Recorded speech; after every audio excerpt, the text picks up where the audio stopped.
boa noite, tudo bem? Vamos lá para mais uma videoaula sobre o sistema cardiovascular.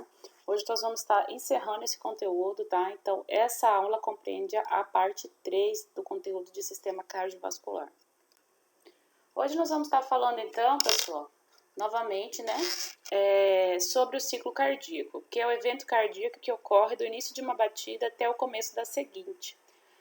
Esse ciclo, né, de contração e relaxamento é chamado de ciclo cardíaco ou de sístole e diástole, tá? Lembrando que sístole é quando o coração está contraído, há uma contração das câmaras do coração, tá? E diástole é o relaxamento. Então, o ciclo cardíaco é compreendido como uma sístole e uma diástole. Contrai, relaxa, retorna. Sístole, diástole. Contrai, relaxa, retorna, tá? Volta ao início. Então, sempre vai ter esse ciclo. Sístole, diástole, volta. Sístole, diástole, volta. Sístole, diástole, tá? Esse é o ciclo cardíaco, que é uma sequência, né? Eventos cardíacos sequenciados que são compostos por contração e relaxamento das câmaras cardíacas. Isso aqui nós falamos na aula passada um pouco já. Então, os tipos de contração que a gente tem, tá? Na sístole, a gente tem uma contração isovolumétrica do átrio e uma contração volumétrica do ventrículo, tá? Quem por volume em si é o ventrículo, tá? Com uma ejeção sempre rápida e ou lenta, né? Do ventrículo há uma ejeção rápida, tá? E lenta é do átrio. Então, o sangue que sai do átrio para o ventrículo, ele vai de forma isovolumétrica, tá? Muito tranquila e de forma lenta. Agora, a ejeção que é feita do ventrículo ou para o pulmão ou para a grande circulação, para o corpo inteiro, ele já é muito mais forte, tá?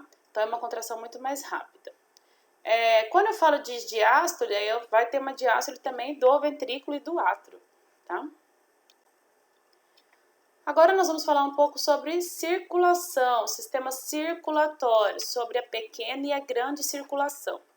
Quando eu falo de pequena circulação, gente, eu estou falando da circulação que inicia lá no átrio direito, quando esse sangue desoxigenado, pobre de oxigênio, chega ao coração, tá?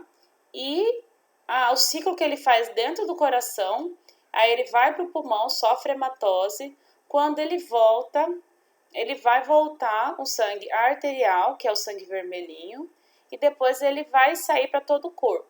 Então, essa sequência de sangue que entra no coração, vai para o pulmão e volta para o coração, é chamada de pequena circulação. Aquela que a grande circulação é qual? A que envolve todos os outros sistemas. Então, a partir do momento que esse sangue saiu desse coração, tá? Ali pela artéria aorta, já é reconhecido como grande circulação. Então, ele vai levar para todos os órgãos. Aqui no desenho aparecem alguns, né? O rim, os intestinos, tá? O cérebro. Então, daqui na sequência, depois ele vai passar por todos os órgãos, vai levar oxigênio para todo mundo e nutrientes, né? E depois ele volta. Quando ele entra de novo no átrio, já vira pequena circulação de novo. Tá bom? Então, qual que é a característica da pequena circulação ou circulação pulmonar? Ela leva o sangue, né, do ventrículo direito do coração para os pulmões e de volta para o átrio esquerdo do coração. Ela transporta o sangue pobre em oxigênio para os pulmões, onde é liberado o dióxido de carbono e o sangue recebe o oxigênio, tá? Aquele processo que é chamado de hematose, que eu já falei na aula passada, tá? O sangue oxigenado, então, retorna do lado esquerdo do coração para ser bombeado para a circulação sistêmica. Então, quando o sangue volta desse pulmão, ele vai voltar pelo átrio esquerdo, depois ele vai para o ventrículo esquerdo e depois ele vai para a artéria aorta, que vai levar sangue para o resto do corpo, tá? Essa é a pequena circulação ou circulação pulmonar. Quando eu falo de grande circulação, gente, já é outra situação, tá? A grande circulação ou circulação sistêmica é a maior circulação do nosso corpo, tá? Ela fornece suprimentos sanguíneos para todo o organismo. Então, dentro desse sangue vai estar oxigênio, nutrientes, hormônio, várias coisas, tá? E isso vai ser fornecido para todo o corpo humano, tá bom? A circulação sistêmica, então, ela é carregada de oxigênio e outros nutrientes vitais para a vida e capta dióxido de carbono de outros resíduos da célula. Então, a partir do momento que esse sangue sai do coração, ele vai fazer um percurso por todo o corpo, tá? Durante esse percurso, ele vai liberando oxigênio e recebendo lixo, que é o gás carbônico, tá? Ele vai captando até chegar um momento que ele tá um sangue venoso, ele não tá mais um sangue arterial, tá? Já se inverteu. E ele vai ter que retornar para o coração para levar esse gás lá para o pulmão para ele ser liberado, tá? Então, esse caminhar pelo corpo, né, é chamado de grande circulação ou circulação sistêmica, tá? Que vai levar suprimento para todas as outras células do corpo. Aí aqui uma outra imagem, né, exemplificando, então a pequena circulação vai ser aquela que envolve o coração e a parte de cima, tá? Os pulmões, onde vai ter capilares pulmonares, onde ocorre a troca gasosa. Entra o gás carbônico, entra o O2, o oxigênio, e sai o CO2, que é o gás carbônico. A parte de baixo é a grande circulação, que vai sair desse coração vermelho, ali a setinha de saída, tá? Vai levar sangue para todo o corpo, capilares de tecidos de todo o corpo, e depois ele retorna para o coração. Então, a parte superior da imagem, coração, pulmão, nós estamos falando de pequena circulação. Quando eu falo de corpo inteiro, a partir do sangue que sai do coração até o momento que ele está retornando para o coração novamente, eu estou falando de grande circulação.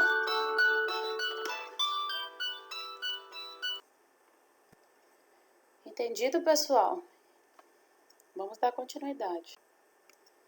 Nós temos também relacionado ao sistema cardiovascular o sistema condutor, tá? Que é aquele sistema em que o coração ele é o que vai dar o ritmo para esse coração, tá? O coração ele é inervado, ele tem terminações nervosas do sistema nervoso autônomo, tá? Que vão controlar a frequência cardíaca, o aumento ou a diminuição da frequência cardíaca. Então, frequência cardíaca é o quê? Quantas vezes o nosso coração vai bombear esse sangue, tá bom? Ele não se inicia na contração, tá? Ele é o contrário, ele que dá ritmo a essa contração. Então, ele que vai mandar quantas vezes o coração nosso vai contrair.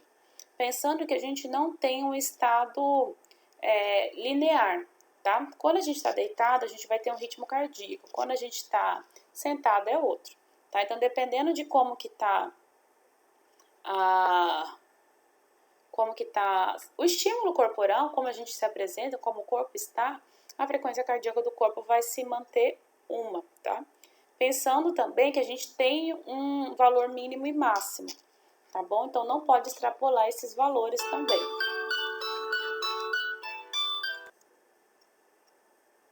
Pessoal, então esse sistema, ele vai funcionar como um marca-passo fisiológico que o corpo tem, tá? Que o nosso coração tem. O que é o marca-passo? Ele é aquele que dá ritmo ao coração, tá? Então, esse coração, ele vai trabalhar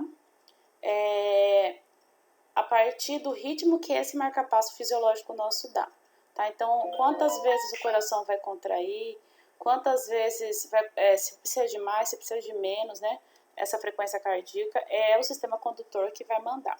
Então, o primeiro estímulo vem da cabeça, do sistema nervoso autônomo, tá? E o segundo, quem vai controlar tudo isso vai ser o sistema condutor que está lá dentro do coração. Então, é mais uma estrutura que está dentro do coração. O coração pode continuar batendo sem qualquer estímulo do sistema nervoso autônomo. Então, o que isso quer dizer? Porque o nosso sistema, né, o sistema condutor, ele tem a capacidade de se autorregular, tá? Então, o que é essa autorregulação? Ele vai conseguir se autoexcitar, tá? Por mais que o sistema nervoso central, que está na cabeça, ele que vai ser o responsável pela contração, tá? Pela frequência cardíaca, pelo estímulo, ele que vai mandar. Só que se não acontecer do coração, da cabeça funcionar direito, o corpo tem tipo um plano B, que é o sistema condutor que fica dentro do coração, tá? Então, se a cabeça não estiver funcionando 100%, o coração vai estar funcionando, porque ele consegue dar ordem de comando para ele mesmo, tá? Ele tem essa capacidade, através do sistema condutor. Então, o sistema condutor ele é composto de tecido muscular especializado que gera e distribui potencial de ação e que estimula as fibras musculares a se contraírem. Então, esse sistema ele vai trabalhar especificamente para a contração muscular, tá? quem vai mandar a fazer a sístole, tá? É o sistema condutor. Quem vai mandar relaxar é o sistema condutor. Então, sístole e diástole só ocorre porque o sistema condutor está trabalhando, tá? Todo músculo cardíaco é capaz de autoexcitação, isso é, gerar espontaneamente e ritmicamente potencial de ação que resulta na contração do músculo. É o que eu já falei. Se a cabeça não manda ordem, o coração ele consegue se autoprogramar e se autoexcitar, tá? Nós temos dois nódulos ou nós, tá, que são responsáveis por esse sistema condutor. O primeiro é o sino atrial, que fica bem ali em cima do átrio, então nós temos o átrio direito. Em cima do átrio direito tem um pontinho azul ali. Esse é o nódo sinoatrial, tá, que é o primeiro componente do sistema condutor. Na sequência, eu tenho o nódo atrioventricular, tá? Que ele vai estar um pouquinho mais abaixo, entre o átrio e o ventrículo, tá bom? Bem no meiozinho ali. O nó sinoatrial, então, ele está localizado na parede do átrio direito, logo abaixo do ósseo da veia cava superior. Ele inicia, então, o batimento através do marca-passo rítmico para a frequência cardíaca, tá? Então, ele está localizado em cima do átrio direito, né? E ele que vai mandar o ritmo básico da frequência cardíaca do coração. Por essa razão, ele é conhecido como o nosso marca-passo fisiológico. Então, todos nós temos um marca-passo, tá? Que está dentro da gente mesmo. Esse marca-passo, ele fica localizado sob o átrio direito, tá? E ele tem como função regular a frequência cardíaca. A frequência normal de excitação do corpo humano, né, de um adulto, ele gira em volta de 75 batimentos por minuto sem repouso. Então, se eu estou sentado ou deitado, o meu coração tem que contrair 75 vezes por minuto, tá? Isso é uma média, tá, gente? Aqui é ele funcionando. Então, a gente já aprendeu as 4 câmaras, os 2 átrios, né, superiores, os 2 ventrículos superiores. O sangue que sai do ventrículo direito, ele vai para o tronco pulmonar, que vai para o pulmão. Na hora que ele volta pelo átrio esquerdo, depois esse sangue vai para o ventrículo esquerdo, e do ventrículo esquerdo ele vai para a artéria aorta, tá? Quem dá essa voz de comando, quem que dá o comando para tudo isso acontecer é nosso sistema condutor. Primeiramente estimulado pelo sistema nervoso autônomo e depois pelo próprio nó sinoatrial, tá? Então, ele tem os dois, as duas bolinhas. A primeira está em cima do átrio direito e a segunda, que é o nó atrioventricular, está entre o átrio direito e o ventrículo direito. Quando o potencial de ação é iniciado no nó sinoatrial, ele se espalha por ambos os átrios. Então, você pode ver que ele tem uma ligação com todos os átrios, fazendo com que a contração ocorra e a despolarização, tá? Já o nó atrioventricular, o nome já fala, atrioventricular, então está entre essas duas estruturas, ele se encontra no septo intraventricular, tá? Ou intraatrial.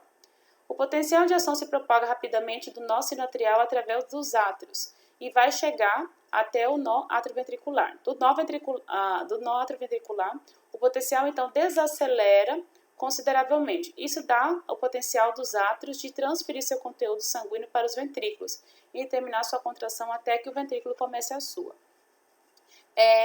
O primeiro nó, o sinoatrial, ele estimula o átrio ventricular, tá? Então, o que está em cima, lá na pontinha do átrio direito, ele que começa. Ele manda os ventrículos, os átrios se contraírem, tá? O átrio contrai e manda o sangue para os ventrículos. Nesse meio tempo, esse comando ele começa a perder energia, que é o tempo que o sangue vai escorrer dos átrios para os ventrículos. Nesse momento, na hora que está terminando a contração do átrio, o estímulo chega no segundo nó, que é o átrio ventricular, que é o que está no meio do coração. Aí ele vai dar o novo comando, tá? Para os ventrículos contraírem. Então, o átrio contrai de cima para baixo, tá? Os ventrículos contraem de baixo para cima. O estímulo vai descendo pelo meio do coração ali, e quando chegar lá na pontinha do ventrículo, no final, que ele vai dar o comando. Então, o ventrículo vai contrair de baixo para cima. Uma das formas que a gente tem para tentar descobrir como que esse coração trabalha, gente, é o eletrocardiograma, tá? Através desses desenhos que o eletrocardiograma faz, a gente consegue perceber como que está o funcionamento cardíaco, tá? Como que esse coração está funcionando, se está tudo trabalhando. tá? É um exame extremamente específico, tanto que é os cardiologistas que pedem esses exames, né? Muita gente faz em risco cirúrgico, né? Naquelas condições de uma situação pré-operatória, tá? Então, ele vai estar falando para vocês, para nós, né? Como que está o funcionamento desse coração. Se os átrios e os ventrículos estão funcionando, estão contraindo de forma efetiva, tá? Se o ciclo cardíaco está funcionando de forma efetiva. Por último, nós vamos falar do sangue. Então, o sangue ele é um tecido, né, corporal, fluido porque ele é composto por grande parte de líquido, tá? Formado por uma porção de células que circula em suspensão ao meio líquido. Então, no sangue a gente vai ter o plasma, tá? O volume de célula ele é 75% do volume do sangue, tá? Dentro desse plasma a gente vai ter o quê? Glóbulos vermelhos, glóbulos brancos e plaquetas, tá? O restante vai ser líquido, vai ter água, vai ter proteína, glicose, sais minerais e hormônios, vitaminas, tá? Então 45% do sangue é plasma, que são células, e os outros 55% são água e mais algumas coisas juntos. Quando eu falo dessa porção celular, gente, eu estou falando de glóbulos vermelhos. Glóbulos vermelhos, a gente vai estar falando de hemácia e hemoglobina, tá? Hemácia e hemoglobina que são responsáveis pelo transporte dos gases pelo corpo, então pelo transporte do oxigênio. Quando eu falo de glóbulos brancos, eu estou falando das células de defesa. Essa daí a gente tem um monte de células, não é só uma, tá? Que vão estar servindo para proteger o organismo contra possíveis infecções. E quando eu falo de plaquetas, são aquelas células específicas que não deixam a gente sangrar, tá bom? A medula, né? O que é a medula? Quando a gente nasce, todo o nosso tecido ósseo é capaz de produção de medula. Que é o que a medula produz? Células vermelhas, tá? A medula vermelha. Então, quando a gente nasce, né? Quando a gente é criança, todos os ossos nossos, eles são capazes de ter aquela função hematopoética, que nós vemos do lado externo, que o externo é capaz de fazer isso, tá? Com o passar do tempo, nossa medula, ela vai mudando de percepção, tá? E ela vai alterando para a medula amarela.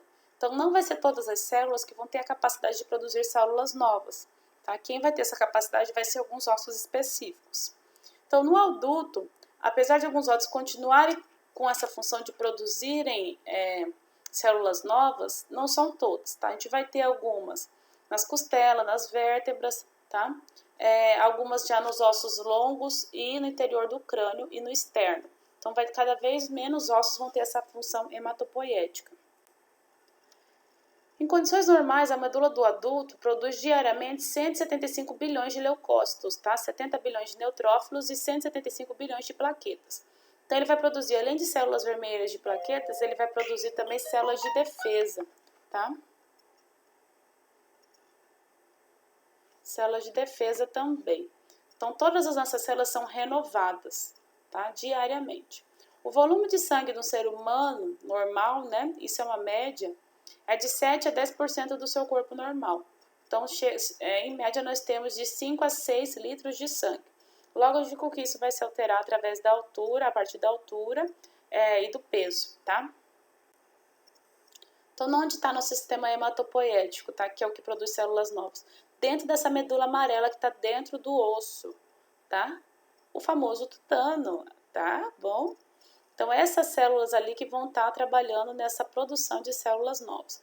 Onde que a gente encontra? Do adulto, gente, ele vai estar muito presente no ilíaco, tá? Naqueles ossos do quadril, e também no externo, na região bem no meio das costelas. As costelas também produzem, mas é em menor quantidade, tá? O que trabalha mais é o externo e o ilíaco.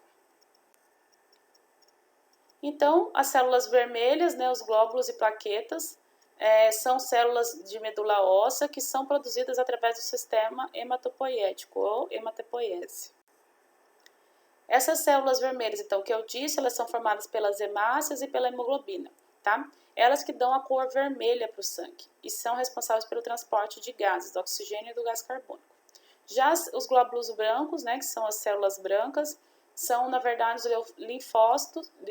os leucócitos e as verdadeiras férias nucleadas. Entre elas, a gente vai ter outras células de defesa, neutrófilos, basilófilos, eosinófilos, tá? Monócitos e linfócitos. Então, tudo que for de defesa está na série branca.